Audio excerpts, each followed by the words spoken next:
I feel as though you have had to spend so much time speaking to so many different audiences in the world that when you finished being the president of Ukraine, you may take a vow of silence for a few months.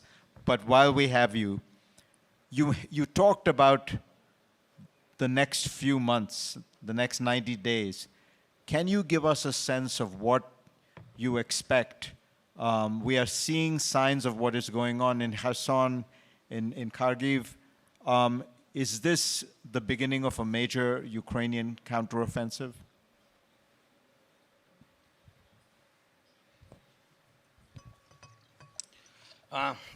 Дякую за запитання, Фаріде. Початок контрнаступу України відбувся 24 лютого. Я дійсно так вважаю. Ми об'єднались, ми сильна держава. Я не вважаю, що ми змінились 24-го. Ми такі були. Ми дістали все те, що в нас було на генетичному рівні, в генетичному коді. Я не знаю, у кого, у всіх по-різному. Хтось подорослішав, хтось змінився, хтось дуже захотів бути українцем. Хтось на рівні бути не українцям мовітон. Навіть ті, хто підтримували Росію на території нашої держави, ломали собі, вибачте, рота і вчили українську. Це переосмислення всього. І всі ці люди героїчні, абсолютно. Сьогодні Віктор Михайлович казав про різних людей, про героїв, про медиків, про різних. І водії, і волонтери, і зірки, і журналісти. Всі стали однієї професії. Ця професія українець, зміст професії вижити. І тому це головна наша контратака.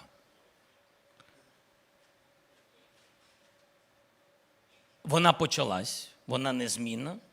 Ви мене запитували про момент один, я вам сказав, питання нема про що говорити, до чого ми готові, куди ми готові. Питання дуже просте. Це наш дім і немає виходу.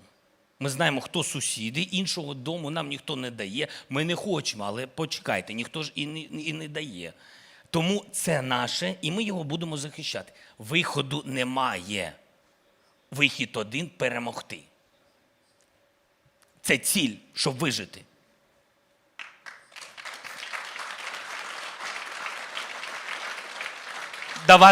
До вас, Фаріде, залізли в дом. Залізли до дітей, знущання, катування. Не хочу про ці зараз деталі, хоча вони щоденні, на жаль. Статистика кривава. І вони вже тут. Питання вийти з дому ми не вийдемо. Питання ми залишимось тут. Живі або точно живі. Я все ж таки вірю в нашу перемогу. Точно всі ми віримо більше, ніж вони. І це головне. Головна наша зброя, що ми віримо, знаємо перемогу, відчуваємо. І ми повинні встигнути. Бо для них буде страшно. Якщо наше покоління не встигне, не дай Боже, і ця війна затягнеться, я в це не вірю, але просто хочу сказати, якщо наше покоління не встигне, то діти всі встигнуть. І це факт. Але я вважаю, що ця зима переломна, і саме вона може призвести до швидкої деокупації українцями України. Ми бачимо, як вони біжуть по деяких напрямках. І якщо б ми з зброєю були трішки сильніші, тут є люди, які знають деталі, про які я не можу казати вголос, але якщо б ми були ще сильніші, ми деокупували б швидше. Бо ми не краби, і бачком чи назад ніхто не піде. Ми будемо йти вперед.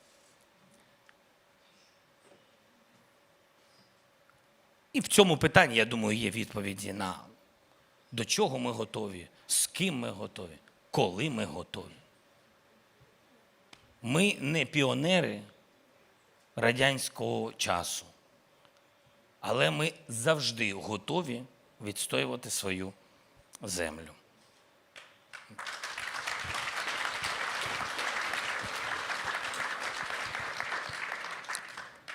President Levitt, much has been said about the winter. Winter is coming. It is going to be very hard on Europe. Energy prices are already, in some countries, up tenfold. Electricity prices in Germany are now 15 times what they were 2 years ago. How worried are you that in these circumstances, as the price of energy keeps going up, people will start losing their willingness to support Ukraine and will start asking for compromises, relaxation of sanctions? Is there some way out? Is this a real possibility in the next few months? I think that this is a general common problem for all Europeans. I would say also for the whole world.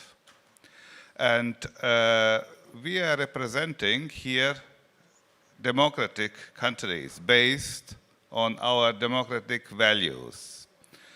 And it is not for us to push Ukraine to some kind of negotiations, to some kind of compromise, because a sustainable peace could be achieved only on the basis of the internationally recognized values, on the basis of international law. And I would not support so-called, in bad sense, realpolitik. That means the politic of capitulation, the politic of being defeated, because it does not lead to peace, to real peace. Real peace means that both sides should recognize international law and common values. And here the situation is very clear. There is one aggressor and one victim. I know that in Europe there are some confused people, a smaller part of the population, which does not know who is the aggressor and who is the victim. I think the moral compass is not functioning by them, but it's clear that the big majority is supporting the European values, our democratic system.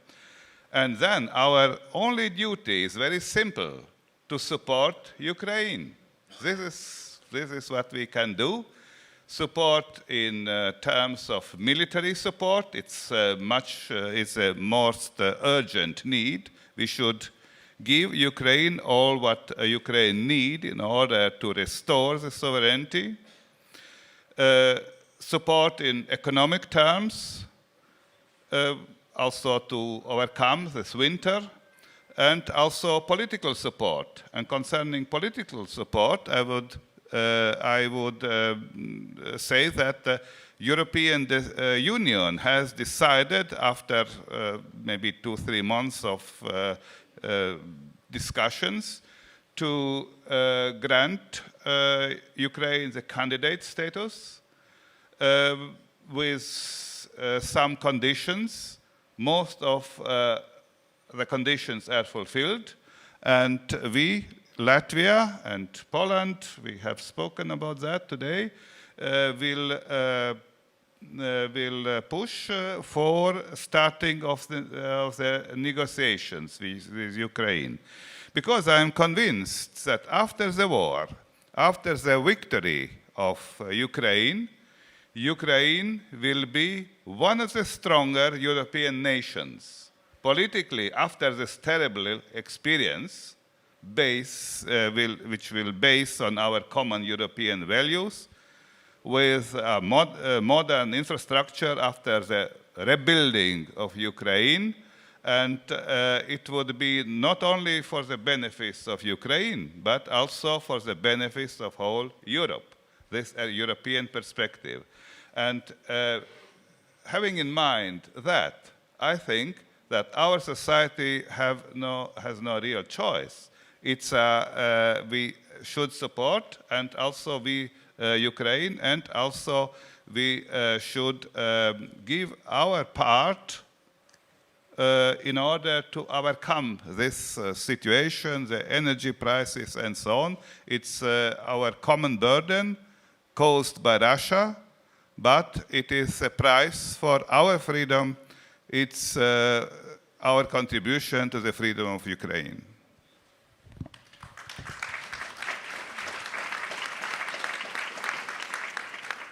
Mr. Prime Minister, Poland has probably, in some senses, supported Ukraine as a society more than any other. I mean, the U.S. has obviously provided the most in terms of arms and money, but over 2 million Ukrainians are in Poland, and I find it astonishing that there are no refugee camps. These are people who have been taken into the homes of the Polish people.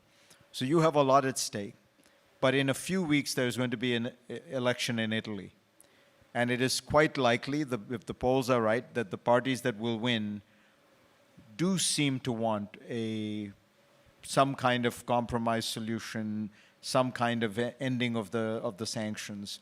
How are you going to handle these concerns? You already have a Hungary that has made requests in that direction. Now, if you have Italy, that becomes a growing force within the EU.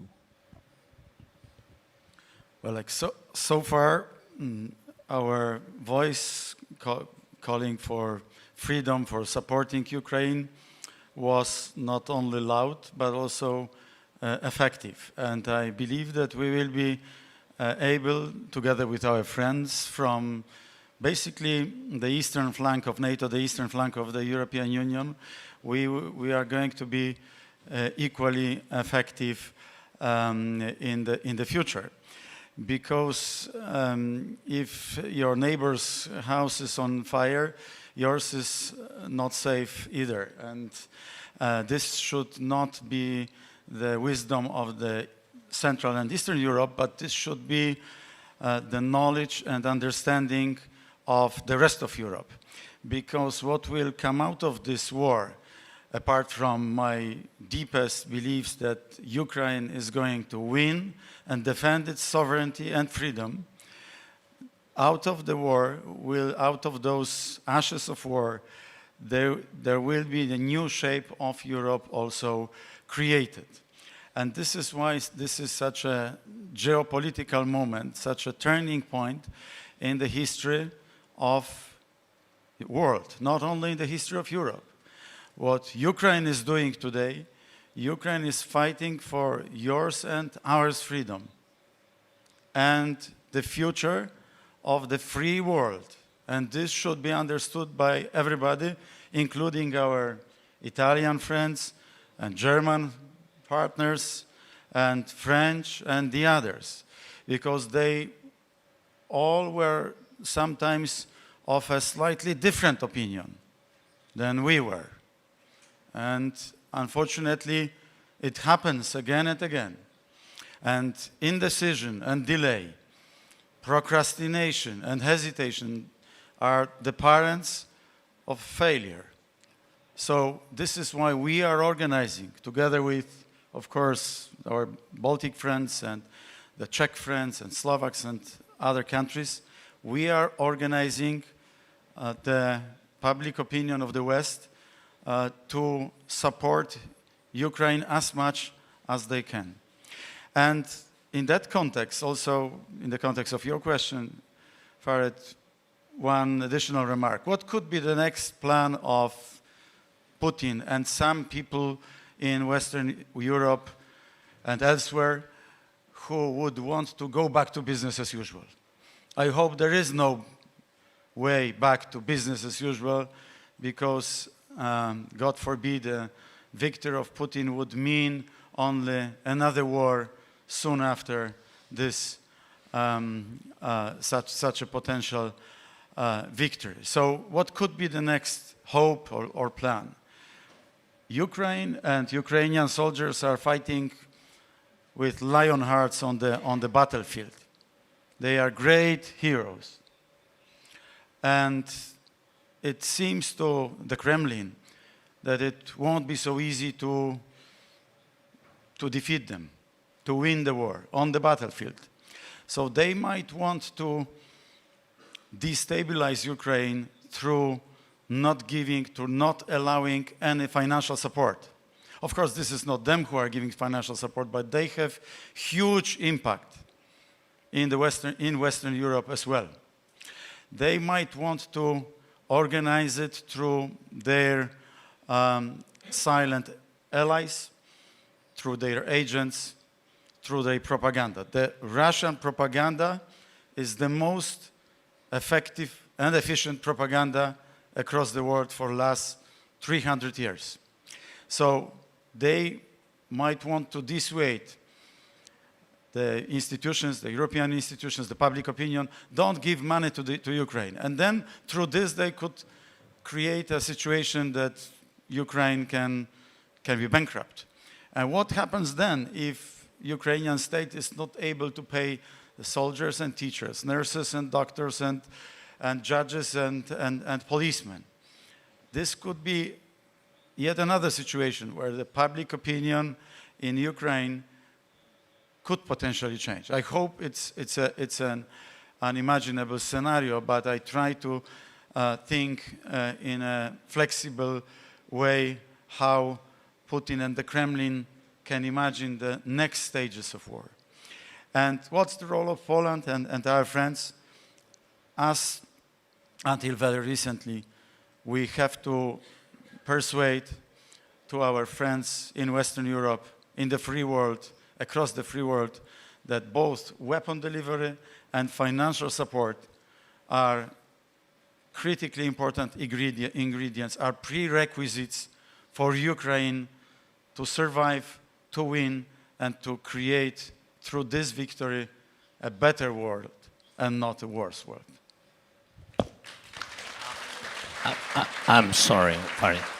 Can I just add some words? I think it's very important. Minimum is very important for our country. That is about losing relations with Italy that you mentioned. So I just want to say that I agree 100% with the President Levits that is the common task for the nearest months is not to lose the unity in Europe and in the world. What is important? How practically, not only theoretically, practically not to lose it. So we are not ready to lose relations with society of one or another country abroad in Europe, which we developed, we created. We did a lot of tasks, a lot of things to create strong relations between Ukraine and some of our partners, with whom before we didn't have so near, real, strong relations. And I think the idea was not only my idea, I mean that our diplomats, our Minister of Foreign Affairs, Prime Minister and Chief of Office, all we did that to do this communication weapon against Russia, and to do everything to do our partners who are found it the balance between Ukraine and Russia because of business interests, to do them near for us. So I think we'll do everything and we will not lose. And I think it will be a big surprise. Even in Italy, when somebody leaders in Europe now, they see moments where they can,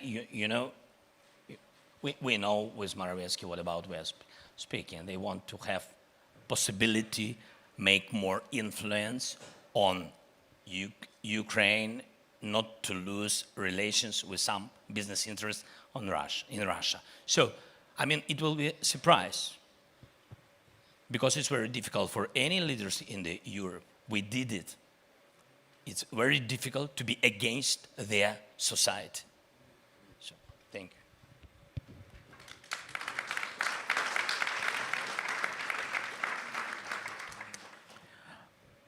you. Prime Minister Levits, you said, President Levits, you said we are not going to push the Ukrainians to negotiate or to compromise. Does that mean that the European Union sanctions will stay on as long as President Zelensky wants them to stay on? In other words, are you, I mean, again, I'm trying to think about the criticisms that could come up in Europe. Are you subcontracting EU decision-making on this issue to Ukraine? Well, absolutely, we are. Let me ask the President to answer sure, first. yeah. Sorry, Yeah. my Yeah.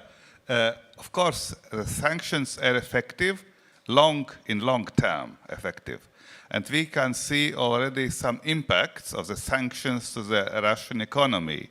These impacts will increase, and it is, I would say, a technical task for the European Union to look and not to allow the circumventing of the already existing sanctions, and also to continue the politics of sanctions, all kinds of sanctions. The Estonia, Latvia, Lithuania, and Poland agreed now to restrict the visa conditions for Russian citizens. I think this is also a very effective sanction, and the Russian citizens should think about why it is so. But it is only one kind of sanctions. I think this is very important to keep the sanctions, to prolong them, until the Ukraine will say now the goals of Ukraine, that means to restore the full sovereignty, to be secure in their own borders is achieved. And then, of course, we can react in the European Union and in the world. It is up to Ukraine, but what is up to us? Up to us is to help Ukraine, to help military, politically, and as Prime Minister Mazowiecki stressed, also financially. Because the alternative is not realistic. It would not be achieved something with a compromise between an aggressor and a victim. That is because this compromise would provoke the next aggression. And we don't want this chain of constant aggressions. We should be ready to support Ukraine and, in principle, to fight in order to stop the aggressor. This is our task. President Morawiecki, can I ask you, Prime Minister, can I ask you a question about Poland? So when I read in the French press or the German press about their concerns about Ukraine becoming a member of the European Union, they often seem to focus on the idea that Ukraine might become another Poland, by which I mean a country with which the EU is having complicated problems regarding the rule of law and what they regard as proper democratic procedures. So in a sense, wouldn't it be helpful to Ukraine, not just to Poland, to resolve these issues with the European Union and, by the way, get $36 billion of EU funds which are being held up? In a sense, isn't it part of what you can do to help Ukraine? Well, like this is a question which requires some explanation, because there is a hidden hypothesis between the lines, Farid, of what you said, what you asked me about. So I try to cut the long story short. When there was a reunification of Germany, German government back then in 1991 made a vetting of all the judges and prosecutors coming from the communist time. And they have left in adjudicating only some 30%. So 70% were out. So when we were trying to repair the judiciary system, post-communist judiciary system, our opposition found some good friends in, as you said, in Germany and in Brussels, to stop those reforms. So as you can imagine, I have completely different opinion on what you are saying. The rule of law was not was not there in Poland prior to us starting those reforms. And even today, we have serious issues with completely independent, with judiciary system which is not coping appropriately, which is not dealing with the law of the land in the Western European meaning. So I completely disagree with those hidden accusations. I would wish Ukraine to not repeat the mistakes of Poland from the 90s, from the noughties, because lots of them were made. And even the oligarchization of the system, which we have actually not been falling victim of mostly. This is a problem of Ukraine, and this is why President Zelensky is now trying to implement some special laws. So I think that many people in Europe right now see that this is quite a mistake, what those accusations which have happened. But of course, it's not easy for institutions to get rid of their previous habits.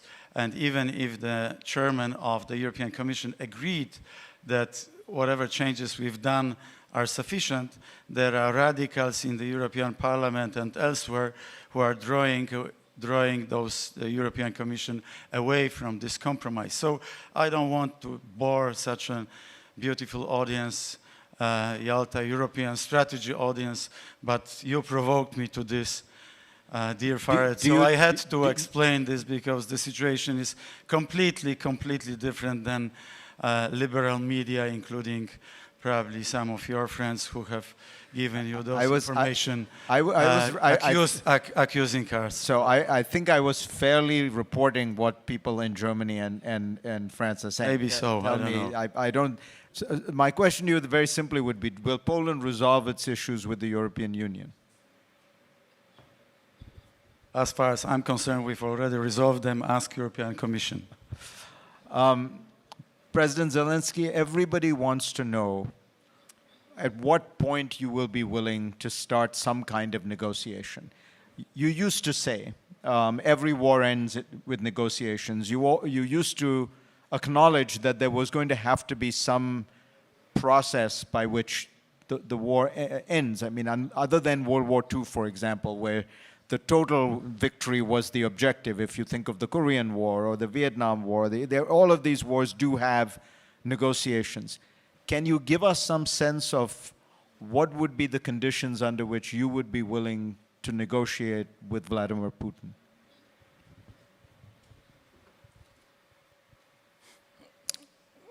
Дуже дякую за запитання. Якщо можна, буквально одна думка з приводу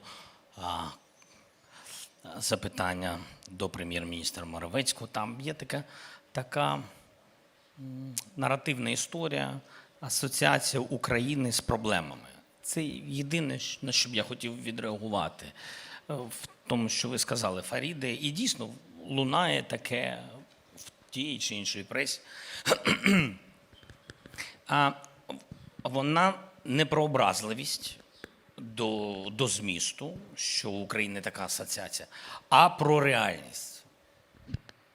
Сильні лідери, розумні лідери, я думаю, вони повинні оточувати себе сильними людьми. Тоді у тебе є шанс розвиватися, бути захищеним, розвиватися економічно, мілітарі. Ми бачимо зараз, це важливо в інших напрямках. Дурні оточують себе тільки слабими людьми, тому що бояться втратити якийсь нібито вплив. Я все ж таки вважаю, що в більшості країн Європейського Союзу розумні лідери. І розуміють, що Україна – це не проблема, а надбання. Надбання з точки зору саме цієї міцності і можливості розвиватися. Блокують тобі Чорне море, всі зрозуміли, почули, що через це є проблеми всюди.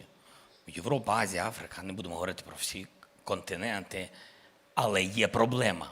Це говорить про те, що коли цієї проблеми не було, від нас багато залежало. І ми непогано допомагали світу.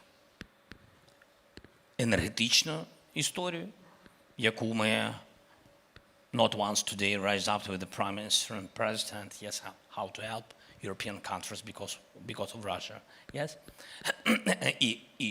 І так само ми сьогодні йдемо в Євросоюз, ми вважаємо, що це надбання енергетичне також. Ми в європейських мережах, ми готові постачати електрику, вона буде дешевше. Це прекрасно для людей і політично дає фундамент, на якому може стабільно стояти політична еліта Європейського Союзу. Тому Україна – це надбання. Тепер, я так вважаю, ми за це боремось. Я знаю, що це є такий імідж створений. І завдяки нашим внутрішнім проблемам також. Ми багато наробили проблем. Всі повинні визнавати правду. У нас є сьогодні можливість, як я сказав, після 24-го перезавантажитись. І визнати, все, були помилки. Всі помилялись в різному форматі, але зараз ми праві і за цю правду боремось. Я би поставив тут крапку, принаймні зараз. Що стосується, і хочеться, щоб на території цього надбання, я плавно так перейду до вашого другого запитання, чи до вашого запитання, і хочеться, щоб була безпека, щоб не було війни тут. І це важливо для нас. І не менш важливо, ніж для європейських держав. І ми також захищаємо Європу. Війна тут. І з цієї точки зору це надбання для Європи. Давайте чесно. Якщо б ми вже склалися, то вони були б на кордонах з Польщею, з прибалтійськими нашими друзями. Могли би, принаймні, ризики такі, не дай Боже, але ризики такі існували. І це була би проблема.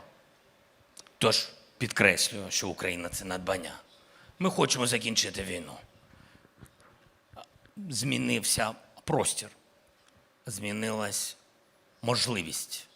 Суспільство не хоче говорити з терористами. І сьогодні з вами зранку ми спілкувались, і я вам привів приклад. У мене відчуття, ми маємо відносини не з терористами. Навіть з терористами можна спілкуватись, бо вони знають, що вони хочуть. Вони кажуть, я відпущу цей літак, мені потрібні гроші. Я відпущу людей, дайте гроші і літак. Тут немає впевненості в тому, що вони вам скажуть, що вони будуть це виконувати. Я вважаю, що не будуть. Ніхто не вірить. Як то кажуть, не рукотисканні товариші. Це так і є за те, що вони зробили. І навіть не за те, а в якому форматі. Не по правилах війни вбив. І тебе вбили. А зайшов до мирної людини, гвалтував, катував і вбив. Це не терорист. Бо якщо б він це робив за печку, то він, хто це? Що це? Це навіть не терорист. Тобто терористи, які не знають, що вони хочуть, і готові говорити ультимативно. Тому їм треба прийти спочатку до іншого статусу. Стати просто ворогом, щоб ми змогли з ними відкрити дипломатичний коридор. Відійти від наших територій до того моменту, як вони стали терористами. Вони повинні відійти до цього моменту. Вони повинні показати політичну волю, що вони готові віддати назад чужу землю. Тоді ми можемо говорити принаймні про якісь коридори, які відкривають ті чи інші дипломатичні кроки. Поки вони не готові змінити свій статус, вони не готові визнати, що вони окупант, вони не готові сказати, велика трагедія, історична помилка, ми пішли назад. Вони не готові. Тобто це ж серйозні речі. Якщо вони не готові, то значить у них політичної волі немає. Вони не готові визнати окупацію нашої держави. І до цього моменту змістовного діалогу не буде. А що буде? Ви мене запитаєте, я вам скажу. Це дуже пов'язано з ще одним вашим питанням, яке ви ставили до цього пану президенту щодо викликів. А що буде? Зменшення допомоги Україні – це одна з деталей цього глобального пазла для лузерів. І я не вважаю нас такими. Тому що зменшення чи блокування макрофінансової допомоги однією з держав, двома, наприклад, останньою, це такий легкий, штовхаючий крок в сторону, немов треба щось зробити, ми не можемо постійно давати вам гроші на підтримку. І нас будуть туди штовхати. Зменшення фінансової допомоги буде. Наша задача не допускати, але воно буде. Треба це прийняти Україні, суспільству і, перш за все, владі. Тому що вирішувати цю кризу прийдеться нам всім. Зменшення зброї буде. Цей наратив відбуватися буде. Не через те, що хтось в Європі цього хоче. Цього дуже хоче Росія. Тому тим чи іншим шляхом це буде відбуватися. І знов-таки наша задача – робити все, щоб не дати можливість. Можливість. Тут на допомогу може прийти тільки суспільство, народи цих держав. Це наш дах і наші стіни. Це наш новий дім. Це суспільство. Ну, а вже ж постійні партнери, про яких казав президент Левіц, ми зрозуміли, що всі Балтійські держави, Литва, Латвія, Естонія, Польща, я ще багато міг би назвати, Словацька Республіка показувала, і Чехія показувала свою велику підтримку, як я вам сказав, за ту Європу, яка балансувала, за яку ми будемо боротися, і точно її не віддамо, як мінімум, товаришам із Росії, і я б назвав ще Британію, і Сполучені Штати. І Сполучені Штати, за які нам прийдеться боротися. Я думаю, це і є задача на ці 3 місяці.